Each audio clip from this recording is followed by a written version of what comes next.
Hello everybody, welcome back once again. We're playing Shadowrun. I just took this footage and I realized that I didn't have my microphone plugged in, so I get to do the commentary again over the top of it this time. So, very, very fun stuff. But anyways, this is the third of the three main plot lines. And this one actually is way faster than I remembered. One thing I also did kind of think about a little bit later is that it actually is a little bit weird that you can do the three kind of main plot lines in any order that you want, because they kind of follow each other. And so I've done them completely out of order. I did actually kind of what I would say would make sense to be the third part I did first. And then I did the first part, and then this is basically the third part. So that's a little weird. But anyways, the first requirement here for this plot line is to talk with Mortimer Reed, who is found, in the Big Rhino. I actually believe I've already gone through this dialogue before anyway, but basically he just tells us here that Mako has been running up a bill over at Club Penumbra. So that is going to be the next stop on the trail. But yeah, it's like I said, so I think the reason why I did things the way I did was because I wanted to, for one thing, unlock the rest of the runners. Which also is a little bit weird then if you were to do this kind of the way I would say kind of makes a little bit more sense chronologically. You wouldn't get Eileen until the very, very end of the game, basically. There's almost nothing left. So anyways, once inside you inquire about Mako, the bartender points out a young Oriental man sitting alone at a table. As you approach, Mako slowly glances up at you with distaste. Suddenly his eyes widen in horror. Just as suddenly you realize he is now looking behind you. Screaming lead explodes from the front of the club. You hear Mako cry out in pain as he dives for the floor. You turn to face a Renraku strike team looking like they're gunning for Mako as much as you.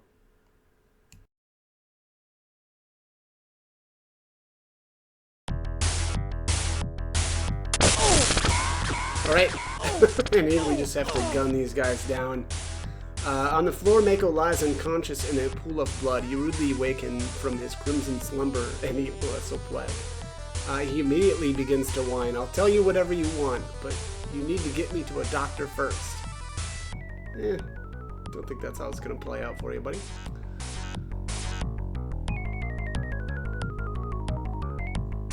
Get me patched and I'll tell you everything. I'm just a company man. I follow orders, that's all. Talk now and bleed later, fragger. Oh, okay, is that a curse word? I want to know what happened to my brother. I want to know that too. Mako winces at your onslaught. My orders were to track the runners and report on their activities. My team lost them in the forest just before they were killed. Renraku had nothing to do with their deaths. We wanted them alive. What can you tell me about Caleb Brightmore? And this is why I was saying that it's weird. Like I did these in a weird order. So we already know who Caleb is. Obviously.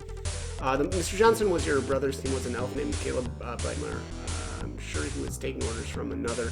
He deals exclusively with big-time Shadowrunning talent. He hangs out at Icarus Descending. If you want answers about your brother, go to him. Why is Renraku involved? Must have read this a little bit slower than I just did now. Let's go, buddy. I was thinking that the opposite was gonna happen,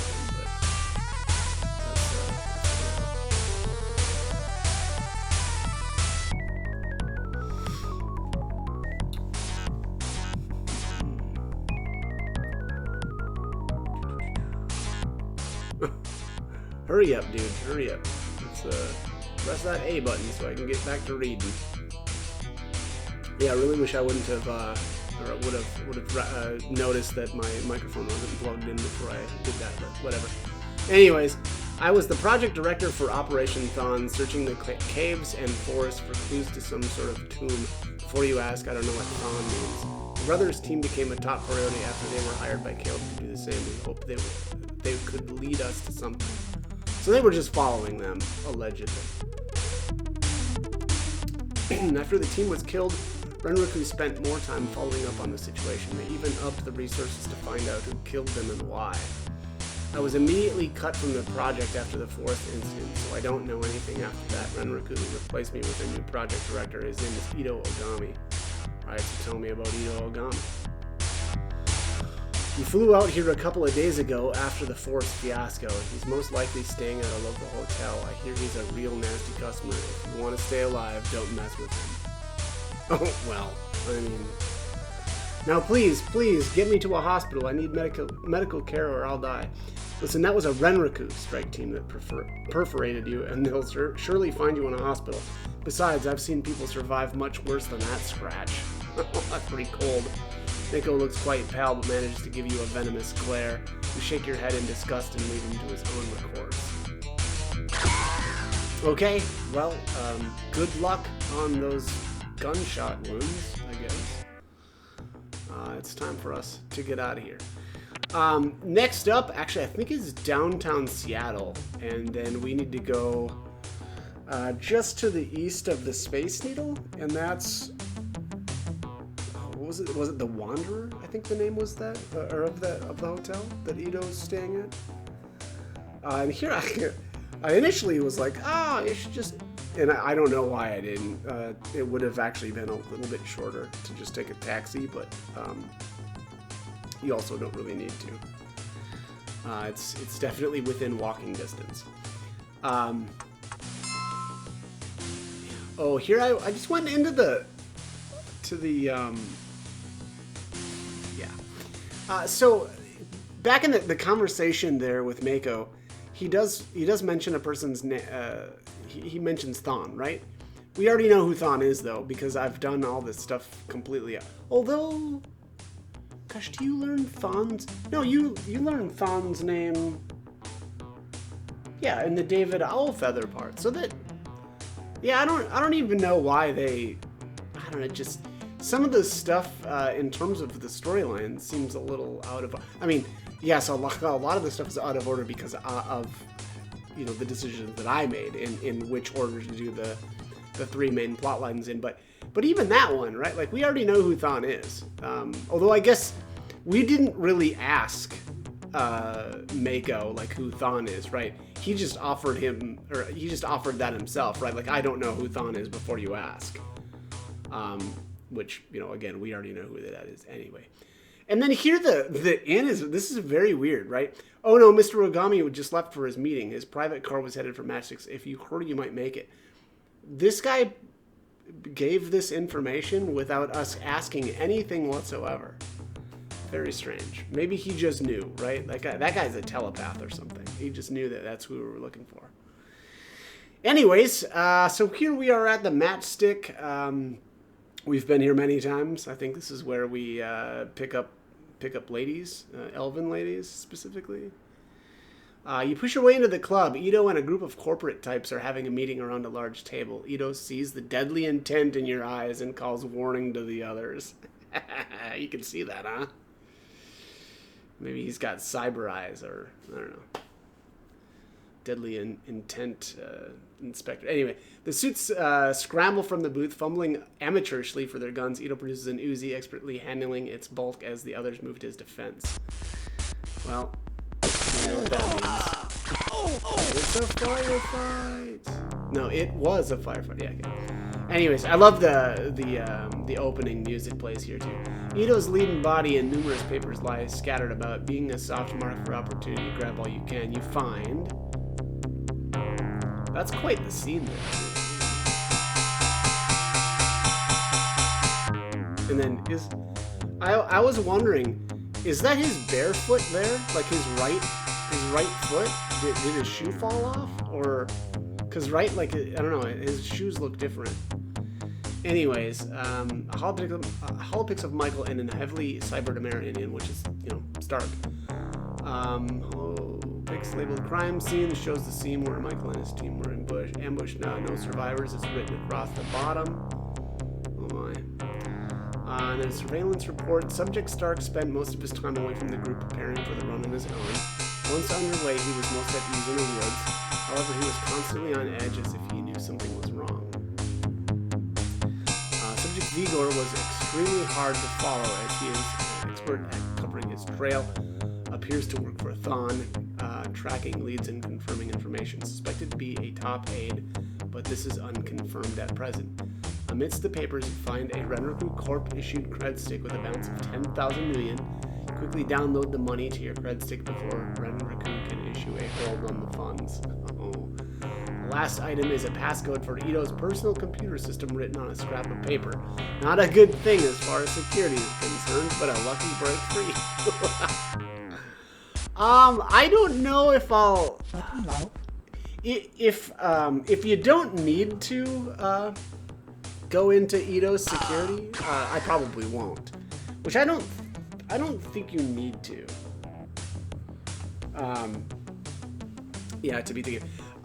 The major corporations all have information, that I think does provide a little bit more flavor, but I am a little too checked out already to want to do that, so I don't think I'm going to. But anyways, the next stop up here is Renraku, and we need to go to their, obviously the headquarters. There's the grenade guy. Always trying to hawk his grenades. No means no, buddy. I'm not interested. Get out of here. Alright, there's the front door that I just passed. Alright, let's go on in. So I accidentally messed up here, though, when I did when I came in here. Basically, there's two different elevators, and you need to go up the one on the left, and I accidentally went up the one on the right. And so I end up coming back down. So that was kind of that was a mistake, but it is what it is. And we do blast through here pretty quick, so it wasn't that big of a deal. Just out of habit, I guess I wanted to check the safe. Like, bro, we've got everything. We've got everything we are ever going to need, and then some. There's no reason to bother with that. But yeah, here's the first elevator. Again, I should have passed this one and gone up the second one, because the Renraku headquarters is actually split into two sections. One right side, one left side. And again, like I said, I went up the wrong side here, so unfortunately wasted a little bit of time, but it was still kind of fun to run around and I guess just gun some people down. But yeah, anyways, so obviously Mako stumble upon a Renraku strike team. The leader looks at you in recognition. I mean, to be honest though, we've taken down every single Renraku strike team and left no survivors ever. So, but there must be some info getting around about us and our exploits. So, lost my train of thought. Oh, yeah. So again, about the order, the David Owlfeather part was supposed to be done first, but and then this section, right? The Ito Mako part. And then Caleb was supposed to be last, technically. But yeah, it would be weird if I actually kind of just went that route. Well, for one thing, we would get Eileen basically right at the very, very end of the game, which I think is very strange, right? Well, I guess technically there's 3 samurai now that I think about it, right? Because Winston still counts, but yeah, I don't know. It just seems weird that one of the characters would be so close to the end, because, I mean, honestly, I guess if you, I don't even know. I was gonna say, like, if you drag your feet for the last kind of leg of the journey, then okay, I guess you'd get some use out of her. But even then, there is not much in terms of plot that happens after, after you'd get Eileen, if you went down the Caleb Brightmore route, last. So anyways, I'm glad I did it the way that I did, or you know, I mean, A, because I wanted to get, or at least have the other runners a little bit are available while there was still some of the plot left. But and yeah, and I think that if I was gonna play, you know, or use Eileen, I certainly would have done it that way, right? Because there'd be no reason to basically go through what is probably 90% of the game, and then, you know, get her and then use her for the last 10%, right? Like, you would have most likely built somebody else up, and then what, you're just gonna kick them out for somebody who's honestly kind of mediocre. I mean, she's great and everything, but you know, certainly if I kind of got her out together, like, I don't know, just that doesn't seem like that'd make that much sense. But anyways, you know, obviously up the right side, and then here's the location of the map. Inside the safe, you find a large envelope with Alicia stenciled on the front, which was the name of the elven hero, if I remember correctly.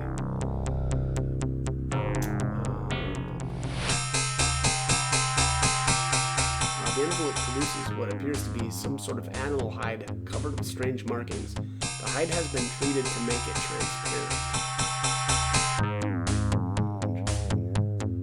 The flash of insight, you realize this is some sort of map. However, there are no landmarks. There must be another map. A memo inside confirms that there must be a secondary map that has not yet been found. But your immediate worry is to leave with the map now that you are opening the safe has triggered an alarm. Awesome.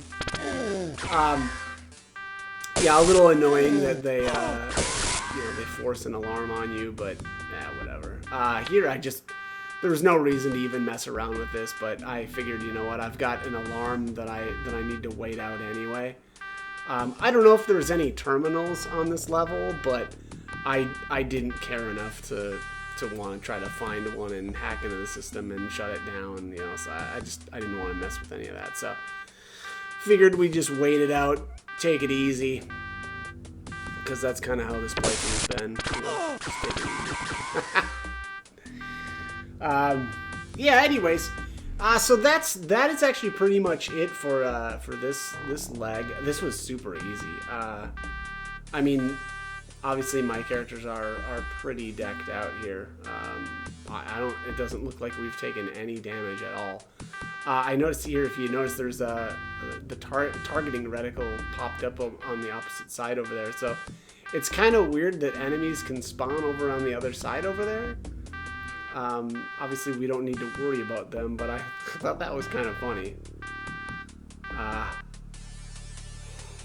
Oof, well, just got the yawns. Okay, well, it's a good thing that this video is coming to a close, eh? It's time to get it on. But yeah, I honestly, I would say that this is probably the easiest playthrough I've ever had. You know, obviously I've played the game quite a few times, and I really know what to do now, but I also, you know, I should watch my old one again. I'm curious if I used the same character. I feel like I probably did. I mean, I've always used Freya. I think she's really good, so I mean, well, regardless, I've always liked her. I don't remember though if I used Rihanna or not for my last playthrough. I probably did though, to be completely honest. But yeah, anyway, so here I'm just again waiting out the alarm, which is really obnoxious that you can't just walk out the front door while there's an active alarm, but you know, whatever. Yeah, you just get to take out some more dudes.